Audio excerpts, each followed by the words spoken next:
Number one, put God first.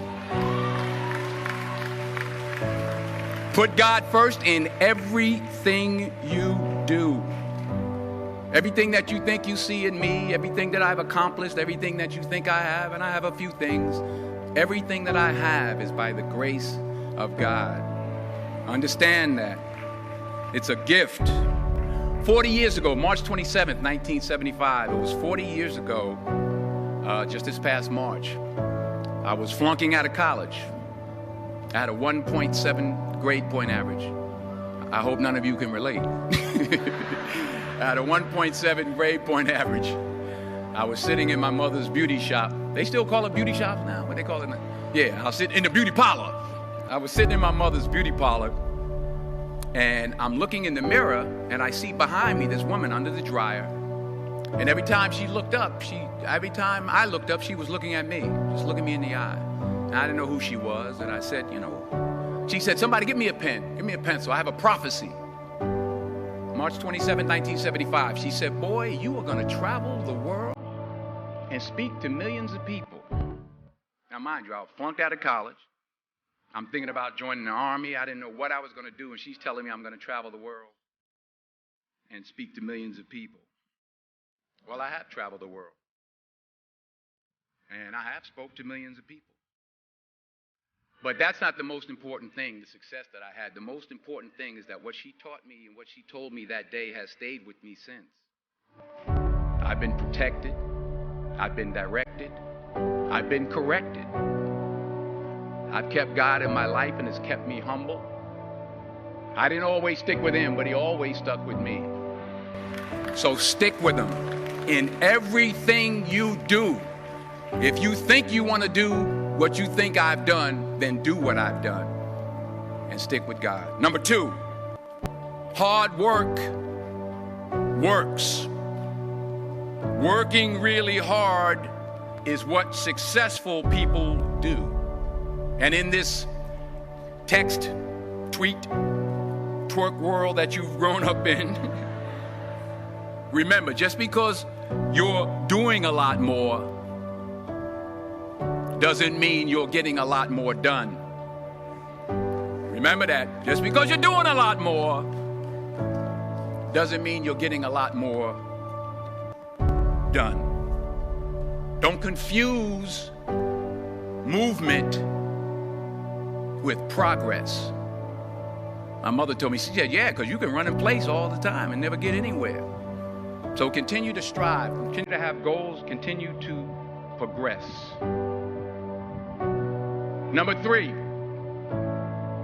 you'll never see a U-Haul behind a hearse. I'll say it again. You'll never see a U-Haul behind a hearse. I don't care how much money you make, you can't take it with you. And it's not how much you have. It's what you do with what you have. We all have different talents. Some of you will be doctors, some lawyers, some scientists, some educators, some nurses, some teachers. Yeah, okay. Some preachers. The most selfish thing you can do in this world is help someone else. Why is it selfish? Because the gratification, the goodness that comes to you, the good feeling that I get from helping others, nothing's better than that. Not jewelry, not big house I have, not the cars, but it's the joy. That's where the joy is, in helping others. That's where the success is. Finally, I pray that you put your slippers way under the bed tonight, so that when you wake up in the morning, you have to get on your knees to reach them.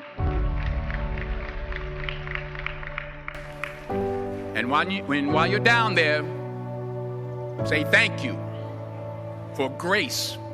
Thank you for mercy. Thank you for understanding. Thank you for wisdom. Thank you for parents. Thank you for love. Thank you for kindness. Thank you for humility. Thank you for peace. Thank you for prosperity. Say thank you in advance for what's already yours. That's how I live my life. That's why I am, one of the reasons why I am today. Say thank you in advance for what is already yours. True desire in the heart for anything good is God's proof to you, sent beforehand to indicate that it's yours already. I'll say it again. True desire in the heart, that itch that you have, whatever it is you want to do, that thing that you want to do to help others and to grow and to make money, that desire, that itch, that's God's proof to you, sent beforehand already to indicate that it's yours. And anything you want good, you can have. So claim it. Work hard to get it. When you get it, reach back. Pull someone else up. Each one, teach one. Don't just aspire to make a living. Aspire to make a difference.